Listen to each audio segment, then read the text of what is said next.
علامات کبریٰ کا ذکر، بڑی علامتیں جو کہ بالکل خرق عادت کے انداز میں ہوگی، جن کا معاملہ جو ہے وہ آپ کے ناپ تول میں نہیں آ سکتا، آپ کی کیمسٹری فزکس اس کا جو ہے وہ نہیں کر سکتی، ادراک ہوگا یہ قیامت کی۔ ان میں نمبر 1 کیا ہے؟ ایک بہت بڑا دھواں آئے گا، پوری دنیا کو لپیٹے گا۔ نمبر 2 دجال کا ظہور ہوگا، جو اپنی خدائی کا دعویٰ لے کر آئے گا اور بنوائے گا۔ اس کے ہاتھ میں ہو جائیں گے، قبضے میں ہو جائیں گے سارے ذرائع پیداوار کے۔ اس کی طرف بھی پہلا قدم اٹھ چکا ہو، ٹرپس کے نام سے معاہدہ ہو چکا ہے۔ کوئی ملک اپنا بیج پیدا نہیں کر سکتا ہو، یہ بیج ہم نے ڈیولپ کیے ہیں۔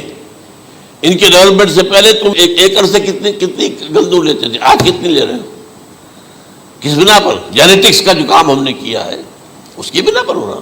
ہاں تو ہمارا حق ہے، اس کی رائلٹی ہمارے پاس آنی چاہیے۔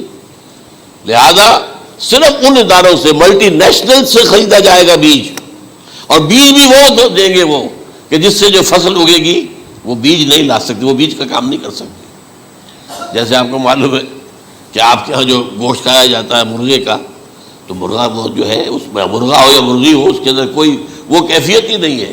ان کے انڈے جو ہے ان سے آپ بچے حاصل نہیں کر سکتے، ہے تو انڈا، دیکھنے کو تو انڈا ہے، لیکن وہ بنڈا جو ہے اس سے بچہ تو نہیں حاصل کر سکتے۔ ایسے ہی وہ گندم کا بیج لیں گے، نظر آئے گی گندم، لیکن اس کے اندر وہ صلاحیت نہیں ہے کہ اس سے جو فصل ہوئے گی اس کا نتیجہ جو ہے وہ بھی آپ لے سکیں۔ یہ ہونا ہے، اللہ جانے، قدم اٹھ رہے ہیں ادھر۔ پھر یہ ہے کہ دابۃ الارض، زمین سے ایک حیوان نمودار ہوگا، زمین شق ہوگی۔ ابھی میں کہہ رہا ہوں خرق عادت ہے، یہ چیزیں وہ نہیں ہیں جو ہماری کسی حساب کتاب میں جو باتیں پہلے آئی ہیں وہ تو حساب کتاب میں آ رہی ہیں، ساری سمجھ میں آ رہی ہیں، ساری چیزیں مشاہدہ ان کا ہو رہا ہے۔ لیکن یہ ہے کہ دابۃ الارض، یہ کہتے ہیں کہ کوہ صفا، اس میں تو نہیں ہے حدیث میں، کوہ صفا پھٹے گا اور اس میں سے ایک حیوان دابہ وہ ظاہر ہوگا، تو اسی لیے فرمایا ہے وَإِذَا وَقَعَ الْقَوْلُ عَلَيْهِمْ أَخْرَجْنَا لَهُمْ دَابَّةً مِّنَ الْأَرْضِ تُكَلِّمُهُمْ، تو ہم اندر سے پیٹ کے چیر کر زمین کے پیٹ کو ایک حیوان کو برآمد کریں گے جو انسانوں سے بات کرے گا، گفتگو کرے گا۔ نمبر 4 طلوع الشمس من المغرب، یہ بھی خرق عادت، سورج تو طلوع ہوتا ہے مشرق سے، غروب ہوتا ہے مغرب میں، لیکن اس وقت معاملہ الٹا ہو جائے، یعنی جو کائنات کے اندر جو گڑبڑ ہوگی کچھ سمجھ میں بات آتی ہے کہ یہ معاملہ جو ہے، یہ تو اس پورے سولر سسٹم کو اگر بدل دیتے ہیں تو مشرق مغرب ہو جانا، مغرب مشرق ہو جانا، یہ سمجھ میں آنے والی بات ہے۔ اس کے بعد ہے عیسیٰ ابن مریم کا نزول، جس کے بارے میں آج میں نے گفتگو کی ہے تفصیل سے۔ یہ نزول ہونا ہے، یہ علامات قیامت میں سے حضور نے بیان فرمایا ہے، اور قرآن مجید کی جو اصطلاحات ہیں اس کے حوالے سے میں نص قطعی جو ہے وہ میں آپ کے سامنے رکھ چکا ہوں۔ پھر یاجوج ماجوج کا ایک معاملہ ہے، یہ میں ابھی اس وقت زیادہ اس پر بات نہیں کر سکتا۔ حضرت عیسیٰ علیہ السلام کے نزول کے بعد 2 کام ہوں گے، یہودیوں کا قلع قمع ختم، تمام یہود، ایک کام تو یہ ہونا ہے، اور نمبر 2 عیسائیت کا ختم ہو جانا۔ عیسائیت کی نفی کر دیں گے، بھائی تم مجھے خدا کا بیٹا بنائے بیٹھے ہو، میں تم خدا کا بیٹا نہیں ہوں، میں تو اس کا بندہ ہوں، رسول ہوں، میں نے تم سے کب کہا تھا کہ مجھے خدا کا بیٹا بناؤ۔ نمبر 2 یہ کہ وہ خنزیر کو قتل کر دیں گے، یعنی یہ تم نے خنزیر کب سے کھانا شروع کر دیا؟ میں تو تم کو نکاح اجازت دے کر گیا تھا، یہ تو شریعت موسوی میں حرام تھا، اور میں کہہ کر گیا تھا کہ یہی شریعت تم پر لاگو رہے گی، ہاؤ کم تم نے کیسے یہ؟ آج بھی بہت سے رومن کیتھولکس جو ہے وہ سور نہیں کھاتے، وہ اس میں ہے ان کے اندر کچھ نہ کچھ بات جو ہے جو حضرت عیسیٰ کی تعلیمات کا کچھ اثر ان کے ہاں ہے۔ میں تو ایک مرتبہ، یہ 1971 کی بات ہے، 4-5 دن کے لیے برسلز میں رکا تھا، اس لیے کہ وہاں مجھے ایک صاحب نے خط لکھا تھا کہ وہاں ایک نوجوان ہے، ابھی اس ایمان لایا ہے، اور اس کے کچھ مسائل ہیں، ہم کوشش کر رہے ہیں ان کے مسائل حل کریں، آپ بھی جا رہے ہیں۔ میں انگلینڈ جا رہا تھا تو واپسی پر آپ ان کے یہاں چند دن ٹھہرے، میں حیران ہوا۔ ویسے اس نے مجھے اپنے گھر ٹھہرایا نہیں، اس لیے کہ ماں باپ تو اس کے کرسچن تھے، اور پولیس کا چیف آفیسر اس کا باپ تھا، چیف آف پولیس فورس۔ اس نے مجھ سے 1 دن کھانے پہ بلایا، میں ہوٹل میں ٹھہرایا مجھے، اس نے کہا آپ اطمینان سے یہاں کھانا کھائیں، اس گھر میں نہ آج تک کوئی شراب کی بوند آئی ہے اور نہ ہی کوئی بوٹی آئی ہے سور کی. Roman Catholics. اب اکلوتا بیٹا تھا یہ عبد العزیز نے بعد میں بیان رکھا، وان کینٹر اس کا نام تھا جو کہ اوریجنل تھا. پھر اس نے نام رکھا عبد العزیز وان کینٹر، پرانا نام بھی بحال رکھا. نہایت ایک نہایت خوبصورت. 28 سال کی عمر تھی اور اس وقت میں نے دیکھا تھا کہ اس کی فقہی معلومات جو ہے میری معلومات سے 10 گنا زیادہ. اس کی وجہ کیا ہے؟ وہ گیا تھا موراکو میں ایز اے ٹیچر ملازمت کرنے، پیسہ کمانے. وہاں وہ مسلمانوں سے اس کا ہوا رفت ضبط ہوا، اسلام کی تعلیمات سامنے آئی، اسلام لے آیا. اب اکلوتا بیٹا ہے اور ماں باپ جو ہے کرسچن کیتھولکس. جب وہاں سے واپس آیا تو پھر کہتے ہیں کہ ہمارے درمیان ایک معاہدہ ہے، وی آر لیونگ ٹوگیدر، لیکن یہ معاہدہ ہے ہم مذہب پہ بات نہیں کریں گے، بس باقی جو بھی ہے وہ ساتھ رہ رہے ہیں. لیکن میں حیران ہوا، مجھے معلوم نہیں تھا. اچھا اس کے بعد اس نے جب اسلام کا فیصلہ کیا تو اس کے سامنے سوال آیا کون سی فقہ اختیار کروں. تو اس نے بڑی جو ہے تھورو اسٹڈی کی ہے تمام فقہوں کی، کمپیریٹو اسٹڈی. ان کو کرنے کے بعد پھر فائنل فیصلہ اس کا یہ تھا کہ حنبلی فقہ میں اختیار کروں. چاروں فقہوں میں سب سے لیٹسٹ حنبلی ہے، یعنی حنفی نمبر 1، پھر مالکی نمبر 2، پھر اس کے بعد شافعی نمبر 3، پھر یہ امام احمد ابن حنبل ہے.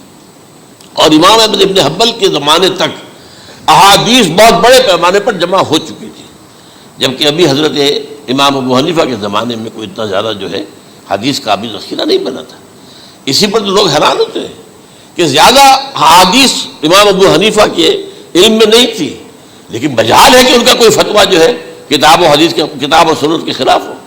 اگرچہ انہوں نے صاف کہا کہ اگر تم پاؤ کوئی ایسی سچی حدیث، پختہ حدیث جو میری کسی رائے کے خلاف ہو تو میری رائے کو دیوار پر دے مارنا اور اس صحیح حدیث کی پیروی کرنا.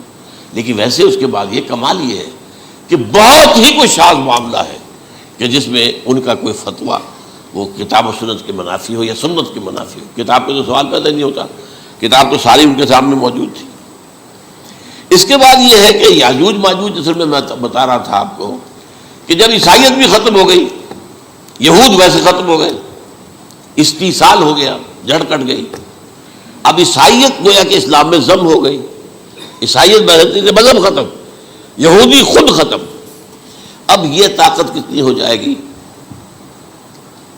تقریباً 2/3 دنیا آ گئی. تمام اب عیسائی 2 ارب کے قریب ہے، 1 ارب 90 کروڑ ہو گئے، یا مسلمان بھی 1 کروڑ 50-60 لاکھ ہیں. دونوں کو جوڑ لیجیے کتنے ہو گئے؟ 6 ارب کل آبادی ہے. لیکن اس کے بعد آتا ہے یاجوج ماجوج کا خروج. یہ یاجوج ماجوج میرے نزدیک چائنا اور رشیا ہے. ان کی مجموعی طاقت اتنی ہوگی اور یہ اس طرح آئیں گے ہر اونچائی پر سے اترتے ہوئے، پھسلتے ہوئے. جیسے 1962 میں جب وار ہوئی تھی بٹوین چائنا اینڈ انڈیا 1962 میں، تو وہ اس وقت کا نقشہ جو آج بھی اخبارات میں پڑھتا تھا تو یہاں waves after waves of Chinese soldiers were coming down the slopes of Himalayas. یہ تو وہ ہے نا جن کی تعداد کا کوئی حساب نہیں ہے. اور رشیا اور یہ مل کر جو ہے، میرا اندازہ یہ ہے کہ جب پہلے ملحمۃ العظمیٰ ہوگی وہ عیسائیوں اور مسلمانوں کے درمیان، اس وقت یہ دونوں پاورز نیوٹرل رہیں گی. لیکن غالباً یہ بات طے کر لیں گی کہ ویپنز آف ورلڈ جو ہے ماس ڈسٹرکشن، یہ استعمال مت کرنا. اگر یہ ویپنز آف ماس ڈسٹرکشن استعمال کرو گے تو ہم میدان میں آ جائیں گے. اس میں وہ جنگ جب ہو چکے گی، پھر حضرت عیسیٰ کو فتح حاصل ہو جائے گی، اور پھر یہ کہ یہودیت ختم ہو جائے گی، عیسائیت بطور مذہب ختم ہو کر اسلام میں ضم ہو جائے گا. پھر وہ 40 برس کا عہد حکومت ہے حضرت عیسیٰ علیہ السلام. لیکن جب یہ فتح ہو جائے گی ان پر، اب یاجوج ماجوج آئیں گے اور اتنی تعداد میں آئیں گے کہ بحیرہ طبریہ جو ہے اس کا سارا پانی پی جائیں گے. یہ تو اگر آپ کو کبھی اندازہ ہو یا کوئی آپ جانیں ان لوگوں کو جو ان چینیوں سے واقف ہیں، وہ کہتے ہیں زمین پر ہلتی ہوئی کوئی چیزوں سے وہ چھوڑی کھا جائیں گے. جہاں وہ جاتے ہیں ایز اے لیبرر، وہاں کے جو سارے کتے ہیں ختم، ساری بلیاں ختم، ہر شے، وہ جو سانپ کھاتے ہیں، ہر چیز کھاتے ہیں. اور یہ تمام ایسٹرن کنٹریز کے اندر ہوتا ہے. بڑی ڈیلیشس ڈشز ہیں یہ، سانپ وغیرہ وغیرہ، اور یہ جس طرح کھا جائے، پانی پیا ایک قطرہ نہیں رہے گا اس پر. تو پھر جو ہے اللہ تعالیٰ اس وقت جو ہے اس میں ایک ایسی بیماری پیدا کرے گا یہ سب مر جائیں. یہ معجزے سے ہوگا، یعنی ان کے اوپر فتح جو ہے وہ عام لڑائی کے ذریعے سے نہیں ہوگی، بلکہ اس کے اوپر فتح جو ہوگی وہ اللہ تعالیٰ سے بوجھ، ایک بیماری پیدا ہوگی، سب مر جائیں گے. اور اس کے بعد اللہ تعالیٰ ایسے پرندے بھیجے گا بڑی لمبی لمبی گردنوں والے، وہ ان سب کو کھا جائیں گے. جیسے ہمارے ہاں گدھ ہوتے ہیں وہ ان کو صاف کر دیں گے. ورنہ تو یہ ہے کہ پوری دنیا کے اندر جو بدبو اور جو پیدا ہوتا معاملہ اس سے، تو اس نوع انسانی کی بقا ممکن نہیں تھی. ان کے خاتمے کے بعد پھر یہ ہوگا کہ حکومت اسلامی جو ہے پوری دنیا میں حضرت مسیح علیہ السلام کی ہوگی. 45 برس وہ رہیں گے، اسی میں وہ کہلن بھی آ جائے گا، وہ فی المہد و کہلن جو میں نے شروع میں بیان کیا تھا. اسی میں پھر یہ ہے کہ وہ شادی بھی کریں گے، ان کی اولاد بھی ہوگی، اور پھر ان کا انتقال ہوگا تو حضرت حضور صلی اللہ علیہ وسلم کے حجرے میں، وہیں پر جہاں حضور اور ابو بکر اور عمر رضی اللہ تعالیٰ عنہم دفن ہیں، وہیں پہ ان کو دفن کیا جائے گا. اور قیامت کے دن حضور فرماتے ہیں کہ میں اور یہ تینوں ساتھ نکلیں گے. تو یہ ہے حالات و واقعات. بہرحال اس میں یہ ہے کہ یہ نوٹ کر لیجئے کہ جہاں تک ہمارے ہاں آج کل کا معاملہ ہے، میرے نزدیک میں یہ کہنے پر مجبور ہوں، جو رفع و نزول مسیح کو نہیں مانتا وہ کم سے کم منکر حدیث ضرور ہے.